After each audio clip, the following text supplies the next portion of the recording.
ঢাকার পরিবহন ব্যবস্থায় পরিবেশ বান্ধব ও আধুনিক রূপ আনতে যুক্ত হচ্ছে ৪০০টি ইলেকট্রিক বাস। ২০২৫-২৬ অর্থবছরের বাজেট বক্তৃতায় অর্থ উপদেষ্টা সালেহউদ্দিন আহমেদ এ ঘোষণা দেন। এছাড়াও বৈদ্যুতিক থ্রি হুইলার ব্যবস্থাপনায় শৃঙ্খলা আনার জন্য নীতিমালা প্রণয়ন চলছে। ঢাকা পরিবহন সমন্বয় কর্তৃপক্ষকে আধুনিকীকরণ করে নতুন আইনও প্রণয়ন করা হবে।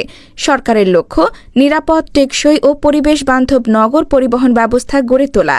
এশীয় উন্নয়ন ব্যাংকের সহায়তায় হাইওয়ে মাস্টার প্ল্যান 2040 এর কাজও চলছে।